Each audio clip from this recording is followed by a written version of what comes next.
When the Republic P-47 Thunderbolt first took to the skies in early 1941, no one in the U.S. Army Air Forces, USAAF, could have imagined that it would become one of the most iconic symbols of American industrial power in World War II. It was a massive aluminum machine, nearly 11 meters long, weighing over 5 tons without fuel or weapons, and equipped with a 2-stage supercharged engine producing more power than any contemporary fighter. To many, the P-47 seemed more like a lone flying fortress than a fighter aircraft. Yet it was precisely its size, power, and extraordinary durability that made it one of the most versatile, effective, and beloved aircraft of the entire war. The Thunderbolt's origins began with a design very different from the final product. When the U.S. Air Corps issued a requirement for a new fighter in 1940, Republic Aviation, led by Russian immigrant engineer Alexander Kartveli, initially planned to build a small, lightweight fighter powered by a liquid-cooled Allison engine. However, reports of the superior performance and altitude capabilities of German Messerschmitt Bf-109E and Focke-Wulf FW-190 aircraft prompted a complete change in requirements. The U.S. Air Force needed a fighter that could operate at high altitude, outperform enemy speed and firepower, and endure long missions over Europe. Kartveli realized that achieving this meant abandoning the traditional light and fast fighter concept in favor of big, powerful, and durable, a design philosophy unprecedented at the time. The result was the P-47 Thunderbolt, powered by a Pratt & Whitney R2800 double Wasp, an 18-cylinder beast with nearly 46 liters of displacement, producing over 2,000 horsepower. To maximize performance at high altitude, engineers added a massive turbo supercharger behind the fuselage, connected to the engine by a long, winding duct running the length of the plane. This caused the P-47's belly to bulge, giving it the distinctive massive profile that U.S. pilots affectionately called the Jug, short for juggernaut, meaning invincible giant. To the Allies, it symbolized the strength and abundance of American industry. To German pilots, it was a huge target, but an extremely tough adversary to bring down. Unlike the European design philosophy, which emphasized maneuverability and dogfighting, the P-47 was built as a flying gun platform. With 8 12.7-meter Browning M2 machine guns mounted on its wings, it could fire over 100 rounds per second, creating a dense stream of fire capable of shredding any enemy aircraft within seconds. Its air-cooled engine could withstand incoming bullets without losing oil or coolant pressure, allowing P-47 pilots to return to base with planes riddled with holes but engines still running. The thick metal structure, especially in the fuselage and wings, allowed the Thunderbolt to absorb damage that lighter aircraft like the P-51 Mustang or Spitfire could not. However, this firepower came at a cost in weight. The P-47 was so heavy that its initial climb rate was only about 15 meters per second, much slower than the Bf-109 or FW-190. At low-altitude dogfights, it could not turn sharply enough to tail an opponent, which initially frustrated many pilots. Yet they soon discovered another advantage. In a dive, the P-47 could reach speeds of 550 mph, nearly 900 km/h, far beyond the structural limits of German planes. Any pursuer risked tearing their wings apart under the air pressure. The P-47 became the dive king of the European skies, a weapon capable of both offense and defense by virtue of its sheer mass. Initially, the P-47's primary mission was to escort B-17 and B-24 bombers on raids over Germany. With a limited range of only about 200 km, it could not accompany the bombers deep into enemy territory. Only after installing drop tanks under the wings and fuselage did its range extend all the way to Berlin. In the meantime, P-47 pilots had to find alternative missions when they could not escort bombers. They began experimenting with bombing, attacking convoys, railroads, and ground installations. Early results exceeded expectations. The Thunderbolt could withstand anti-aircraft fire while carrying weapons loadouts twice as heavy as any other fighter. Gradually, the P-47's role evolved, from a pure fighter to a heavy, ground attack aircraft. This transformation reflected the American wartime industrial spirit, constant adaptation, and maximizing technical potential. When Republic engineers realized the P-47's airframe could handle loads far beyond the original design, they experimented with carrying 250 lb bombs, then 500 lb, and eventually up to 2,500 lb, half the load of a B-17 Flying Fortress. In addition to bombs, the Thunderbolt carried 4.5-inch and later 5-inch HVAR rockets, turning it into a mini-fortress, specialized in tank busting and infantry support. Pilots remarked that flying a fully armed P-47 felt like riding a winged bull. Heavy, fierce but unstoppable once it charged a target. Remarkably, despite its size and power, the P-47 maintained exceptional mechanical reliability. In wartime conditions, maintenance crews could replace an engine in just a few hours, and the aircraft rarely required structural repairs after rigorous missions. This was the result of an American mass production philosophy. Every part of the Thunderbolt was standardized for easy assembly at any factory, from Farmingdale, New York to Evansville, Indiana. At peak production in 1944, the U.S. built an average of 35 P-47s per day, a number that astonished German engineers. While the Germans focused on perfecting each plane to mechanical precision, the Americans prioritized speed, repairability, and versatility. The Thunderbolt embodied this philosophy: no need for perfection, only strength, durability, and scalability. In reality, the sight of P-47s roaring over French skies, wings painted olive with the distinctive black and white stripes of the Normandy campaign, became a symbol of the irresistible presence of American industry in Europe. Each P-47 was not just a fighting machine, but the product of hundreds of factories, thousands of workers, and an economy fully mobilized for war. When a squadron of Thunderbolts took off, it represented an endless production line stretching from Detroit and Chicago to Long Island. The Germans faced not only the firepower of 8 machine guns, but also the immense industrial capacity behind them, a force they could never match through technical ingenuity alone. U.S. pilots often recalled flying the P-47 as an unforgettable and incomparable experience. In the enclosed cockpit, the R-2800 engine roared like thunder, shaking the entire fuselage. When pulling the stick to dive, the multi-ton aircraft seemed to plunge toward the earth, the airspeed needle spiking, the ground spinning in the gun sight.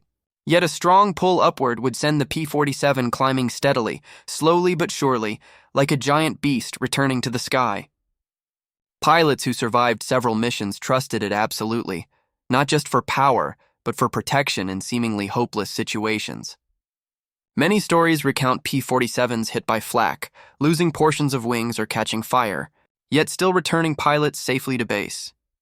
By the end of 1943, as the U.S. Air Forces expanded attacks over German territory, the P-47 had proven itself not merely as a fighter, but as a flying weapons platform. Once considered too heavy for dogfighting, it became a multi-role aircraft capable of escort, interception, bombing, ground attack, and even reconnaissance. Its flexibility stemmed from the raw power that the Germans had once underestimated. They failed to realize that in industrial warfare, excess horsepower and durability created lasting advantage. The P-47 was never celebrated as much as the P-51 Mustang, but for those who flew it, the Thunderbolt was the pilot's true friend. It was not as fast as the Mustang, nor as graceful as the Spitfire, but it had what the others lacked: survivability, reliability, and a supreme sense of security. If the Mustang was a sharp sword, the Thunderbolt was a sledgehammer, heavy, unstoppable once it struck. By the end of production in 1945, a total of 15,683 P-47s had been built, serving on every front from Europe and the Mediterranean to the Pacific. It was not only the largest fighter of World War II, but also a symbol of turning bold technical ideas into mass-produced reality, a feat only American industry could achieve. From there, the Thunderbolt became a model for post-war U.S. military aircraft design. Power, durability, and adaptability mattered more than sleekness or top speed. The P-47 demonstrated that in the era of total war, victory did not belong to the nations with the most sophisticated technology, but to those that could integrate technology, production, and people into a unified force. In its bulky frame was the spirit of a nation confident in its industry, its creativity, and its ability to exceed limits. From a giant fighter once ridiculed, the P-47 Thunderbolt became an emblem of America, not just over the skies of Europe, but in the entire history of modern military aviation. When the first P-47s entered the European theater in the spring of 1943, the U.S. Army Air Forces still regarded them as pure fighters, primarily designed to escort and protect B-17 Flying Fortress and B-24 Liberator bombers on missions over Germany. However, the realities of the battlefield soon revealed a paradox. The P-47 was too powerful to be limited to defensive roles, yet it lacked the range to accompany bombers deep into enemy territory. This combination of immense strength, extraordinary durability, and limited range made it a sort of orphan within the U.S. tactical system. And it was within this gap that the Thunderbolt began its remarkable evolution from a high-speed fighter into the most formidable Allied heavy fighter bomber, the P-47's. Shortcomings as an escort fighter became apparent on the first missions. Even with drop tanks, its practical range was only about 320 kilometers, enough to reach the German border, but not key targets like Regensburg or Schweinfurt. Once the planes had to turn back, U.S. bombers became easy prey for Bf-109s and FW-190s. Pilots quickly realized they were operating at the limits of the aircraft's design. But on each return flight with fuel and ammunition to spare, they began experimenting with secondary missions, hunting trains, attacking communications posts, bombing warehouses and airfields. These spontaneous actions, initially just to pass the time on the way back, gradually evolved into deliberate tactics, opening a completely new chapter in the P-47's history. One of the first to recognize the Thunderbolt's true potential was Lieutenant Colonel Hubert Hub Zemke, commander of the 56th Fighter Group, the most famous P-47 unit of the war. Zemke understood that the P-47 could not turn as sharply as a Spitfire or Bf-109, but it could carry bombs, absorb damage, and dive faster than any opponent. He began training his pilots in ground attack techniques, exploiting the aircraft's load-bearing capabilities. By late 1943, Zemke's squadron had carried out dozens of unofficial attacks on trains, convoys, and enemy airfields with surprising effectiveness. When reports reached Washington, the 9th Air Force, responsible for ground support, immediately realized that the P-47 was the missing piece. A fighter bomber capable of striking deep, fast, and surviving heavy Wehrmacht anti-aircraft fire. In November 1943, the first P-47s dropped real bombs during a raid on Soesterberg Airfield in the Netherlands. This marked the official turning point in the Thunderbolt's career change. With 250 lb and later 500 lb bombs mounted under the wings, plus drop tanks under the fuselage, the aircraft appeared heavy but formidable. The results were remarkable. The P-47's sturdy airframe withstood the shock as bombs released from the racks, while the R-2800 engine easily handled the extra weight without significant loss of speed. Soon, Republic engineers and the U.S. Air Force began extensive testing, adding a second bomb rack, experimenting with 4.5-inch M8 rockets, and later 5-inch HVAR rockets. Within 6 months, the P-47 had transformed from a heavy fighter into a ground attack. Aircraft capable of carrying up to 2,500 lb of bombs, nearly half the payload of a B-17 Flying Fortress, a leap no other fighter achieved, in such a short time. Along with the configuration changes, the P-47's combat doctrine evolved radically. Squadrons once trained only to shoot down aircraft were now taught to fly low, conduct precision strikes, avoid flak, and attack ground targets in formation. Pilots learned skip bombing to bounce bombs into targets at low altitude, or dive bombing from 3,000 meters at high speed for accuracy. The Thunderbolt proved ideal for both. Its robust structure allowed near-vertical dives without breaking wings, and its air-cooled engine withstood smoke and shrapnel from below. By early 1944, P-47 units were officially reassigned to the 9th Air Force for tactical ground attack roles. They participated in large-scale operations such as Crossbow, attacking V-1 and V-2 launch sites, and Operation Cobra, the Patton breakout in Normandy. In each mission, a P-47 could carry 2 500 lb bombs under the wings and a 1,000 lb bomb under the fuselage, or 8 5-inch HVAR rockets. Pilots joked they were flying a one-man bomber. In reality, the P-47 could destroy virtually any ground target, from trains, tanks, and bridges to concrete bunkers. With extended range and superior damage tolerance, the Thunderbolt became the U.S. Infantry's Thunderhammer. One of the clearest demonstrations of the P-47's new power came during the Normandy campaign in June 1944.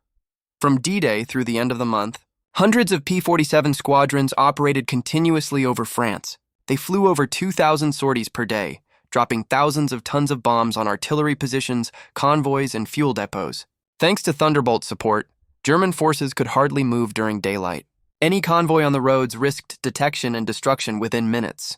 The presence of the P-47 earned it the nickname Jabo, short for jagged bomber, fighter bomber, a term mixing derision and fear.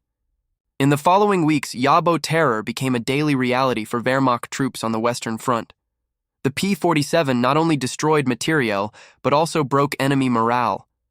Trains were blown up, bridges cut, fuel depots burned, gradually paralyzing the German logistics network. Field Marshal Erwin Rommel, famed for rapid desert maneuvering, bitterly admitted that in Normandy, movement was impossible while it was daylight. The Thunderbolt's precise and constant fire enabled the Allies to maintain total air superiority during the liberation of France. Many historians argue that without the P-47, the ground offensive could have been delayed by months or even failed at the outset. To achieve this, the U.S. Air Force developed seamless coordination between ground forces and aircraft.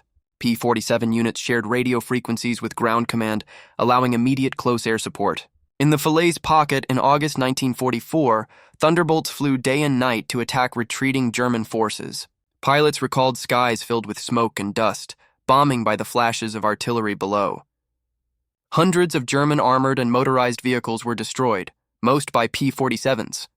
At Falaise, the Thunderbolt proved itself not just a tactical weapon, but a strategic tool that choked enemy logistics. Continuous improvements followed. The P-47D-25 gained a bubble canopy for 360-degree visibility, increased fuel capacity, and a third bomb rack. Later variants like the P-47M and P-47N reached ranges up to 1,800 km, capable of operations in the Pacific. The Thunderbolt could now carry nearly 3,000 lb of bombs, 8 rockets, and 8 machine guns, a load previously limited to medium bombers. On the battlefield, it became a nightmare for convoys, artillery, and even Tiger tanks. While HVAR rockets could not pierce frontal armor, hits on the top or sides could ignite tanks within seconds. The P-47's success as a fighter bomber fundamentally changed U.S. air doctrine. Before the war, fighters and bombers were strictly separate. But the Thunderbolt demonstrated that one aircraft could do both, often more effectively together. From this, the concept of the fighter bomber was born, paving the way for future multirole aircraft. Lessons from the P-47: load tolerance, engine power, concentrated fire, and maintenance flexibility became standards for U.S. fighter design for the next 50 years. Yet this transformation was not only technical, but human. P-47 pilots, trained for aerial combat, had to confront new dangers: dense flak, 20mm ground fire, and relentless counterattacks. They often flew at just a few dozen meters altitude amid smoke and flying debris. Losses to anti-aircraft fire rose, but morale remained high. Many pilots said that attacking ground targets was when they truly made a difference, as every destroyed target saved lives on the ground. The P-47 was more than a combat tool. It was a bridge between sky and battlefield in modern warfare.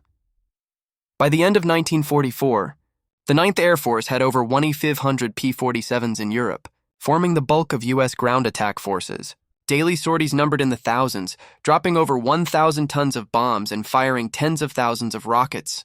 The result: Germany's transport network collapsed, bridges destroyed, railways shattered, fuel depots ablaze. When the Red Army advanced from the east, the Wehrmacht lacked fuel to maneuver or counterattack.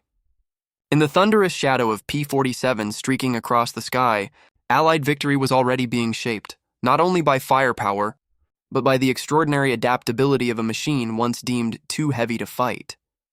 In retrospect, the P-47's transformation from fighter to fighter bomber is a vivid testament to the American war philosophy, turning weaknesses into strengths and technical limitations into strategic opportunities. The Thunderbolt demonstrated that an industrially sound design, strong, durable, easy to build and improve, could survive and excel in any environment. From the skies of France to the Ardennes forests, from Normandy to the Rhine, the P-47 thundered as a herald of the Third Reich's collapse. When the war ended, thousands of P-47s continued to serve in the U.S. Air Force and other nations for decades. But its greatest legacy was not the bombs it dropped, but the lesson it embodied. In a world of constant technological change, the most important quality is adaptability. And it was through that adaptability that the Jug, America's giant fighter, became an enduring symbol of ingenuity, practicality, and industrial power amidst the storm of World War II. When Allied divisions landed on the beaches of Normandy on the morning of June 6, 1944, the skies over France were filled with the roar of countless P-47 Thunderbolts. On the first day of Operation Overlord, the 9th Air Force deployed hundreds of P-47 squadrons to provide direct support for the infantry. Thunderbolts flew in pairs or small formations, darting through barbed wire and dense anti-aircraft fire, unleashing tons of bombs and rockets on German artillery positions, communication centers, and armored convoys moving toward the coast. Within 24 hours, over 2,000 P-47 sorties were flown, and American soldiers on the ground could recognize the familiar thunder of the R-2800 engines, a signal that help had arrived. From D-Day onward, the P-47 became the symbol of tactical air power on the European battlefield. With high speed, improved range, and excellent durability, it undertook diverse missions, escorting strategic bombers, striking ground targets, supporting front lines, and hunting German trains, convoys, and fuel depots. Unlike lighter fighters like the P-51 Mustang, the P-47 could fly through low-altitude flak, drop bombs accurately on mechanized columns, and return to base riddled with holes. Its resilience earned it the nickname Jug, short for Juggernaut, an unstoppable machine of destruction. One of the Thunderbolt's most brilliant moments came during the Falaise campaign in August 1944, when German forces attempted to retreat from Normandy through the Falaise pocket. Hundreds of Thunderbolts relentlessly attacked trapped German convoys along the Mortagne-Argentan route. In just a few days, more than 400 tanks, 2,500 vehicles, and thousands of German soldiers were destroyed or abandoned. Pilots described the scene below as a steel hell: burning tanks, napalm turning fields into rivers of fire, and explosions rocking convoys struck by rockets. The Allied High Command credited tactical air forces, especially the P-47, with decisively sealing the Falaise pocket and ending the Normandy campaign ahead of schedule. After Falaise, the P-47's role continued to expand. As Allied forces pushed deeper into France and Belgium, it shifted from tactical strikes to targeting German logistics. Thunderbolt squadrons constantly patrolled railways, bridges, fuel depots, and supply centers. During Operation Clarion in March 1945, over 900 P-47s participated in simultaneous strikes on the entire German transportation network, from Hamburg to Munich. In just 2 days, thousands of locomotives and rail cars were destroyed, bringing German supply lines near total paralysis. A German officer later admitted, "We were no longer fighting the Allied infantry. We were fighting P-47s on every road." The P-47 not only destroyed materiel, but also broke German morale. On the front lines, even hearing the distant roar of a double Wasp engine would send soldiers scrambling for cover. One German pilot wrote in his diary, "I'd rather meet a P-51 in the air than be spotted by a P-47 on the ground." Thunderbolts could dive from 3,000 meters at nearly 500 mph, release bombs and rockets, and climb again in seconds, leaving almost no reaction time for targets below. Even when the Luftwaffe introduced the Me-262 jet in late 1944, the P-47 proved its worth. While it could not catch jets in aerial combat, P-47 squadrons employed tactics of attacking airfields, striking Me-262s during takeoff or landing. Many jets were destroyed on runways or during refueling. P-47s also frequently escorted heavy bombers like the B-17 and B-24, protecting them from German fighter attacks deep into Germany. Another demonstration of the P-47's versatility came during the Battle of the Bulge in late 1944. In harsh weather and poor visibility, it was one of the few aircraft capable of effective operations, thanks to its powerful engine and low-altitude performance.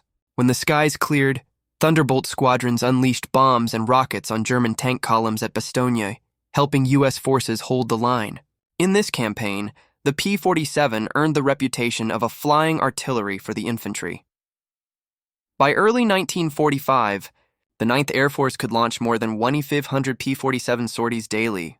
Each aircraft carried an average of 1 ton of bombs or rockets, equivalent firepower to dozens of B-17s, but far more agile and responsive.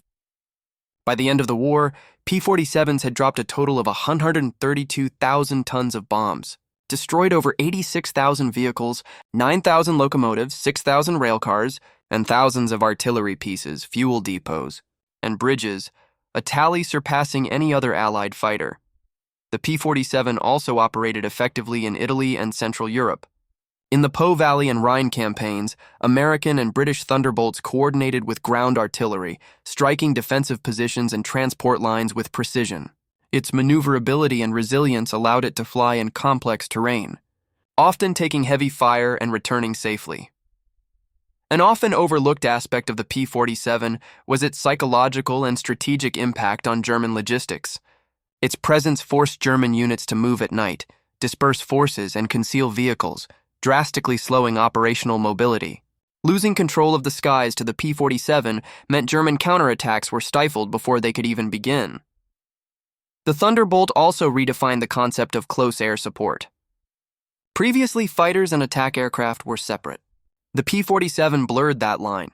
A single fighter could carry nearly 1.2 tons of bombs, fire rockets, and machine guns accurately, and then switch to aerial combat if needed. It became the prototype for the fighter-bomber concept, multi-role fighters that combined precision, firepower, and flexibility. By the end of the European War in May 1945, the P-47 had proven itself not just a fighter, but a tactical air force embodied in a single plane. From Normandy to the Rhine, from Bastogne to Bohemia, wherever Allied infantry advanced, the roar of the R-2800 engines followed. The P-47 triumphed not through finesse or extreme speed, but through strength, durability, and unmatched adaptability, qualities that made it a symbol of the American approach to war: practical, industrial, and overwhelming. By the war's end, German pilots had learned that if the P-51 dominated the skies, the P-47 was the nightmare on the ground. No major operation in Western Europe from mid-1944 onward went without the mark of the P-47 Thunderbolt, a machine that turned German airspace into a lethal zone and helped crush the Nazi war machine.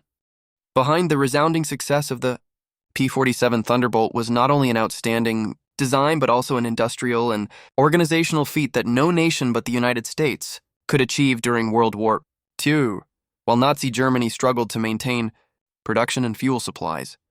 The U.S. turned aircraft manufacturing into a mass industry, a vast assembly line powered by science, skill, and collective ingenuity.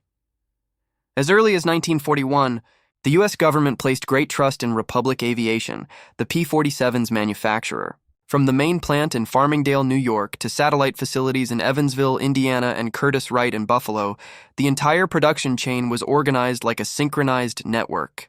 In just 4 years, 15,683 P-47s were built, more than any other single-engine Allied fighter. This figure not only reflected productivity, but also embodied the American philosophy of industrial warfare.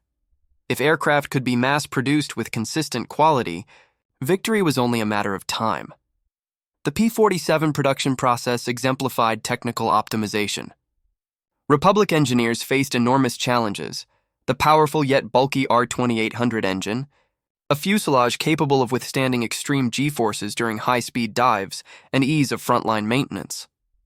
Their solution was a thick aluminum monocoque fuselage, nearly full-length turbocharger ducting, and a large fuel compartment for extended range. These components, seemingly complex, were fully standardized in production. Every weld and panel could be replaced at the factory or in the field without individual adjustment.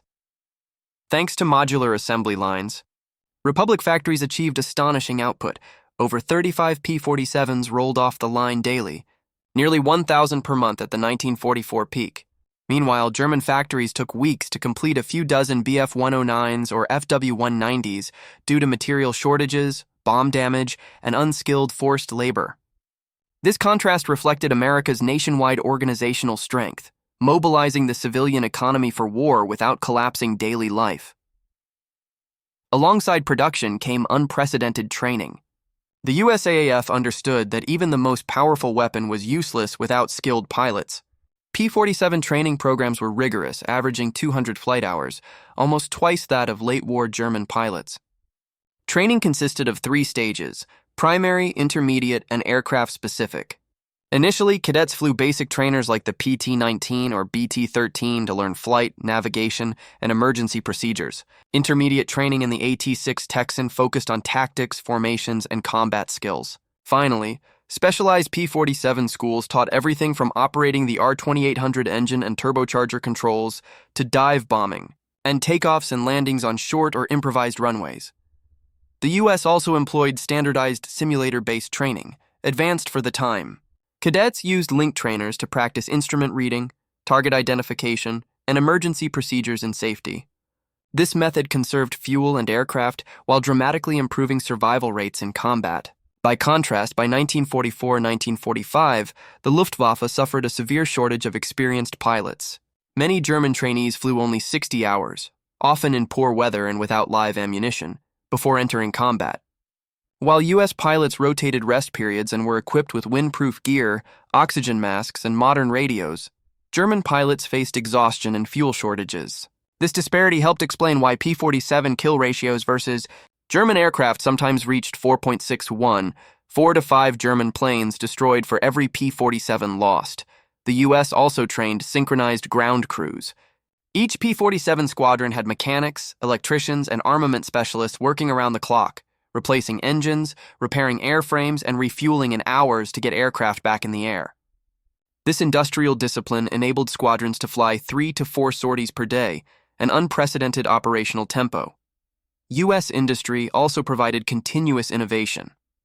During production, Republic and the USAAF introduced 28 variants and over 400 field upgrades, additional wing tanks, improved turbocharging, reinforced wings for HVAR rockets, VHF radios, and reconnaissance cameras. These upgrades were implemented rapidly through a European logistics network, allowing frontline squadrons to modernize aircraft without factory delays.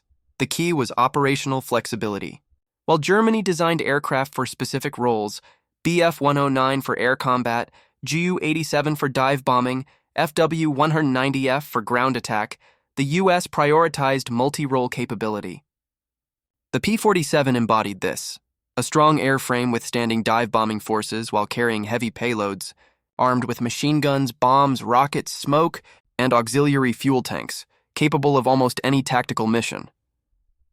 This combination of training and industrialization created a self-sustaining war machine. Pilots, engineers, and factory workers, each a vital link. American strength lay not in individual genius or complex tactics, but in faster production, superior training, and effective adaptability. By 1945, the P-47 was more than an aircraft. It was a complete doctrine of warfare. From assembly line to flight school, every process aimed to produce large numbers of capable pilots and aircraft, maintaining constant pressure on the enemy. This allowed rapid replacement of losses and expanded tactical air operations across Europe. When World War II ended, the industrial and training legacy of the P-47 laid the foundation for modern air power. The U.S. Air Force recognized that efficiency and scalability mattered more than individual finesse. This principle guided subsequent generations of aircraft, from the F-84 Thunderjet and F-105, Thunderchief to today's F-16 and F-35, all carrying the spirit of the flying industrial machine known as the Thunderbolt. As the guns of World War II fell silent and the smoke of bombs cleared, the image of the P-47 Thunderbolt did not vanish with the war. Instead, it became deeply embedded in military thinking as living proof that modern warfare was not merely a race for speed or technical sophistication, but a contest of adaptability, production, and training. The legacy of the P-47 extends beyond the number of bombs dropped or targets destroyed. It sparked an intellectual revolution, shifting 20th century air power doctrine from rigid role specialization toward prioritizing versatility, durability, and rapid deployment. Before the P-47, many European armies adhered to a classical view: fighters for air-to-air combat, bombers for strategic targets, and ground attack aircraft solely for striking the enemy on the ground. These boundaries in the era of industrialized warfare began to reveal serious limitations. The P-47, conceived as over-engineered, broke this mold with practical effectiveness. A single aircraft could protect bombers, dive bomb, fire rockets against tanks, conduct reconnaissance, or direct artillery. Combat experience proved that an air force capable of deploying a widely Standardized multi-role aircraft could achieve far greater strategic effects than one possessing only a few best-in-class aircraft for each role. This recognition quickly influenced post-war U.S. air doctrine. When the U.S. Army Air Forces became the U.S. Air Force in 1947, official documents reflected a new perspective. Modern aircraft must be able to strike ground targets while retaining self-defense capability. It was no longer a strict proclamation of pursuit aviation, but a reconciliation of air superiority and influence over the ground battle. The P-47 helped establish this standard. Later aircraft were designed to carry out multiple missions or be easily reconfigured in short order. The practical consequences were evident in subsequent generations of aircraft. In the 1950s and 1960s, the U.S. developed a series of fighter bombers and multi-role aircraft inspired by the P-47 principle. The F-84 Thunderjet and F-105 Thunderchief inherited the emphasis on speed, payload, precision strike, and survivability in dense anti-air environments. Later, the F-4 Phantom II popularized the multi-role concept at a higher level: air combat, ground attack, and reconnaissance, operating across Vietnam and the Middle East. This one aircraft. Many missions philosophy continued through the F-16, F/A-18, and today's F-35, all carrying the Thunderbolt's legacy of flexibility in air patrol, precision strike, reconnaissance, and electronic warfare. Another legacy of the P-47 is its approach to balancing quality and quantity. The Thunderbolt's design reflected an industrial philosophy. Rather than demanding each product be a costly technical masterpiece, it was possible to standardize, simplify, and mass-produce aircraft of sufficient quality to endure the rigors of war. The lesson was that some performance trade-offs at the component level could be offset by rapid production, ease of repair, and continuous upgrades. This principle influenced U.S. military-industrial policy throughout the latter half of the 20th century, emphasizing production lines, spare parts reserves, logistics training, and rapid replacement. In terms of training and operations, the P-47 set a new standard: heavy investment in pilot and ground crew preparation. It demonstrated that a well-trained pilot, proficient in bombing, rocket attack, formation flying, and instrument navigation, outperformed less experienced pilots flying a more sophisticated aircraft. During WWII, U.S. training programs established high flight hour requirements before frontline deployment, a principle that continued in post-war Air Force programs. Maximizing a weapons platform's potential through skill and coordination, rather than hardware complexity alone, became decisive. A less celebrated but crucial impact of the P-47 was its effect on enemy logistics. Daily interdiction tactics, targeting railroads, bridges, convoys, and fuel depots, turned the war into a struggle over supply chains. The P-47 did not destroy steel mills or factories. It struck at the lifeblood of warfare: mobility and resupply. Even if enemy factories remained intact, operational capacity collapsed when supply lines were severed. This doctrine later became central to deep strike and interdiction concepts, using air power to cripple enemy mobility and logistics before the main battlefield engagement. Psychologically and politically, the P-47 left a lasting impression. On the campaign level, thousands of flight hours by multi-role aircraft generated constant pressure, forcing the enemy to reschedule movements, travel at night, and redeploy forces. Strategically, success in tactical airspace demonstrated to policymakers that full mobilization of the economy, from factories to ports, resources to labor, could translate into decisive advantage. This reinforced the role of the military-industrial complex during the Cold War, as the U.S. maintained production capacity to deter and prepare for potential conflicts. Another technical lesson lay in continuous battlefield-driven upgrades. The P-47's fuselage was designed with generous tolerances, allowing incremental improvements without full redesign. In combat, logistics teams and frontline engineers could experiment with bomb racks, rocket mounts, fuel tanks, or control components, quickly scaling successful innovations. This design for upgrade model became a foundational principle for subsequent military systems, where software, sensors, and weapons are routinely enhanced during a platform's life cycle. Finally, the P-47's legacy endures in culture and collective memory. With tens of thousands of pilots and maintenance crews trained on it, and countless stories of jugs returning with battle damage, the Thunderbolt became a symbol of resilience and courage. Post-war units retained nicknames, insignia, and emblems as reminders that an effective squadron relies not just on aircraft, but on people, organization, and industrial support. In short, the legacy of the P-47 Thunderbolt is not the temporary success of a single aircraft type. It transformed thinking about how to organize warfare. It ended blind faith in narrow specialization, replacing it with versatility, durability, mass production, and systematic training. These principles shaped air doctrine and aircraft design for decades, remaining relevant as modern militaries confront multi-domain operations, electronic warfare, and the need for rapid adaptation. The P-47 was not only a technological triumph, it embodied a philosophy of war. In industrialized conflict, those who organize, adapt, and scale effectively are the ultimate victors.